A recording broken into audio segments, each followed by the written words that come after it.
So Ma was trying to explain something to me about Grandma when they grew up, but I couldn't pay attention to her because I was 5 years old and I was petrified. I had just seen The Green Lady.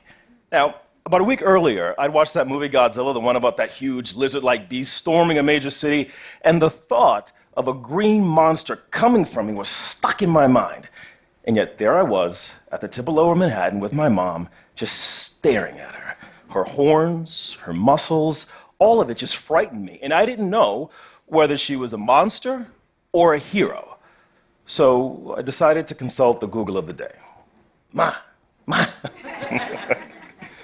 My mother explained that the Green Lady is actually the Statue of Liberty and that she was waving immigrants in. Now, the part of her explanation that really messed with my young head was the fact that, according to Ma, long before us, the Green Lady was actually brown like me, and that she changed colors over the years. Now, much like America. Now, the part that really is intriguing about this is that when she changed colors, she made me think about myself.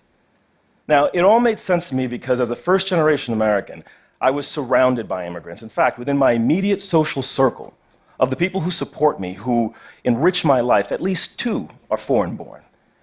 My life as a US citizen is in many ways shaped by newcomers, and chances are, so is yours. There are more than 40 million immigrants in the USA. According to census data, a quarter of the nation's children have at least one foreign-born parent. I know all these statistics because I study global migration patterns. I'm a journalist, and for the last few years, I've been documenting the lives of US citizens who've lost people to deportation, and the numbers are enormous. From 2008 to 2016, more than 3 million people were ordered removed. That's the technical term for being deported. There is an economic, a political, a psychological, and an emotional cost to those deportations. It's the moments when these circles are broken. I once asked a US soldier, "Why did you volunteer to fight this war?" And she told me, "Because I'm proud to defend my country." But I pressed her, "No, really, when you're on base and you hear bombs exploding in the distance and you see soldiers coming back who are gravely injured, in that moment, when you know you could be next, what does my country mean?" She looked at me. My country is my wife, my family, my friends, my soldiers. What she was telling me is that my country is a collection of these strong relationships, these social circles. When the social circles are weakened, a country itself is weaker. We're missing a crucial aspect in the debate about immigration policy. Rather than focusing on individuals, we should focus on the circles around them, because these are the people who are left behind. The voters, the taxpayers, the ones who are suffering that loss. And it's not just the children of the deported who are impacted. You have brothers and sisters who are separated by borders. You have classmates, teachers, law enforcement officers, technologists, scientists, doctors, who are all scrambling to make sense of new realities when their social circles are broken. These are the real lives behind all these statistics that dominate discussions about immigration policy, but we don't often think about them. And I'm trying to change that.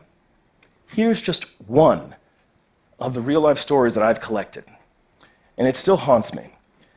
I met Ramon and his son in 2016, the same year both of them were being ordered out of the country.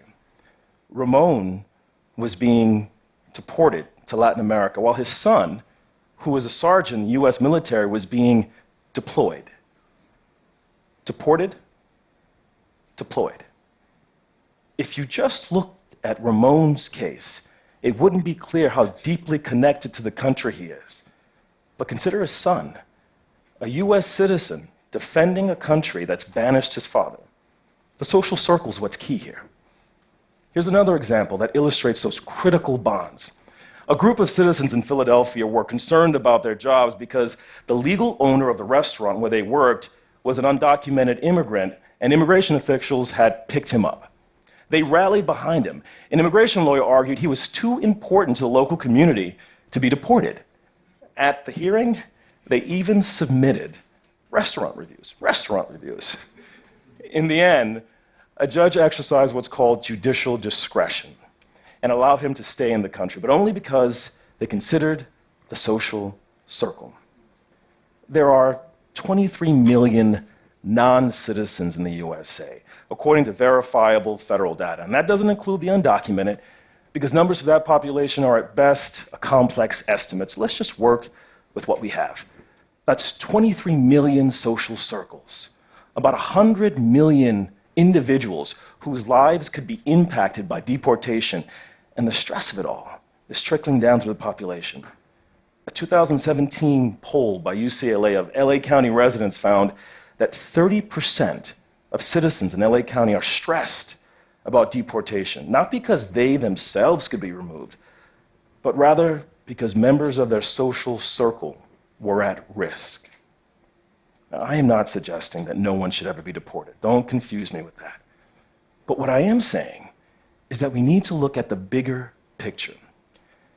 If you are within the sound of my voice, I want you to close your eyes for a moment and examine your own social circle.